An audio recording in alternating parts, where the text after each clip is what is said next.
नमस्कार बंधुरा नवदिगंत चैनल पक्ष থেকে আপনাদের সকলকে জানাই স্বাগতম। তো আজকে সকালের গুড মর্নিং জানিয়ে আপনাদের জন্য যে আপডেটটি নিয়ে উপস্থিত হয়েছি সেটি হচ্ছে স্কুল সার্ভিস কমিশনের যে ফর্ম ফিল আপ চলছে, যেখানে 26,000 যে চাকরি বাতিল হয়েছে সেই গেজেটকে কেন্দ্র করে যে নতুন গেজেট প্রকাশ করেছে স্কুল সার্ভিস কমিশন, তার পরীক্ষা কবে নিতে চলেছে এই বিষয়ে চূড়ান্ত সিদ্ধান্ত কিন্তু জানিয়ে দিল এসএসসি চেয়ারম্যান। এবং শুধু তাই নয়, কোথায় কোথায় পরীক্ষার সেন্টার হবে, পরীক্ষার কেন্দ্র হবে তা নিয়েও কিন্তু চূড়ান্ত সিদ্ধান্ত। এবং এছাড়াও রিভিউয়ের দিকেও কিন্তু নজর রাখছে স্কুল সার্ভিস কমিশন। তো এই নিয়ে কী আপডেট উঠে আসছে এবং তার থেকেও বড় কথা, আগামীকাল যে হলফনামা দিতে চলেছে সেখানে কি গেজেট পরিবর্তন করবে নতুনদের জন্য পুরনোদের জন্য আলাদা আলাদা করে। তো চলুন এই বিষয়ে বিস্তারিত জেনে নেব। তবে তার আগে বলি, যারা প্রথমবার চ্যানেলটি দেখছেন, যারা এখনও চ্যানেলটিকে সাবস্ক্রাইব করেননি, আপনারা অবশ্যই চ্যানেলটিকে সাবস্ক্রাইব করে দেবেন। তো চলুন আমরা মূল পর্বে ফিরে যাই, বিস্তারিত সম্পর্কে জেনে নিই। তো বন্ধুরা, আপনারা জানেন এসএসসির ফর্ম ফিল আপ কিন্তু এখন চলছে, যদিও মাঝে 2.5 দিন কিন্তু সার্ভার বন্ধ ছিল, ওয়েবসাইট বন্ধ ছিল। সেই জন্য কিন্তু মনে করা হচ্ছে যে এখনও অবধি 14 তারিখ অবধি লাস্ট ডেট রয়েছে, কিন্তু সময়সীমা আবেদনের বাড়ানো হবে। তবে এই বিষয়ে এখনও চূড়ান্ত সিদ্ধান্ত জানায়নি স্কুল সার্ভিস কমিশন।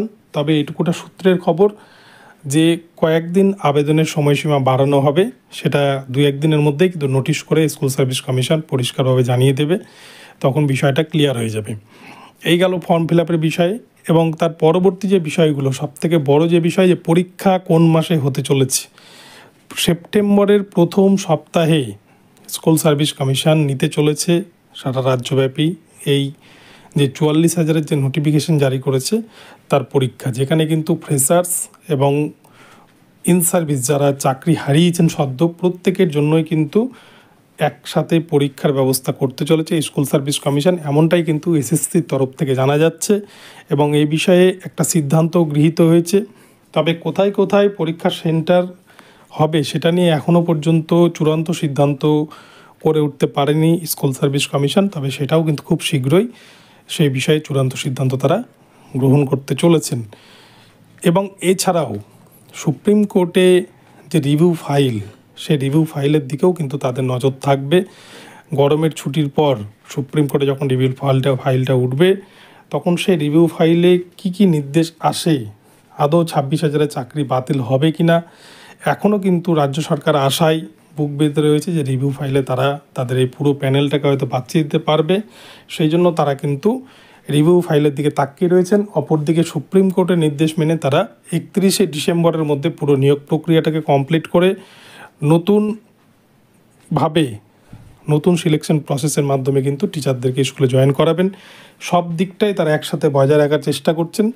তো যাই হোক, এই বিষয়ে কিন্তু এটুকুটা এখনও পর্যন্ত শিওর যে যদি আগামীকাল হলফনামায় কোনো গেজেট পরিবর্তনের উল্লেখ না থাকে বা কোর্ট যদি গেজেট পরিবর্তন করতে না বলে, তাহলে এই গেজেটের পরীক্ষা হবে সেপ্টেম্বর মাসে। আর যদি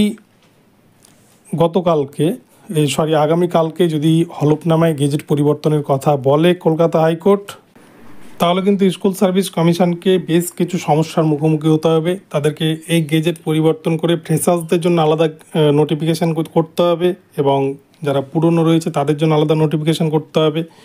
দুটো পরীক্ষাই কিন্তু আলাদা আলাদা স্তরে নিতে হবে। এরকম বেশ কিছু পরিবর্তন কিন্তু ঘটাতে হবে এবং সেক্ষেত্রে সমস্যার মুখে পড়তে পারে রাজ্য সরকার, স্কুল সার্ভিস কমিশন। তো এক্ষেত্রে কী নির্দেশ দেয় মহামান্য কলকাতা হাইকোর্ট, সেটাই দেখার। আমরা কতদিন দেখেছি এই নিয়ে কিন্তু কলকাতা হাইকোর্ট ভীষণ রাগারাগি করছিল রাজ্য সরকারের ওপর, সুপ্রিম কোর্টের যে আদেশ সেই আদেশকে অমান্য করায়।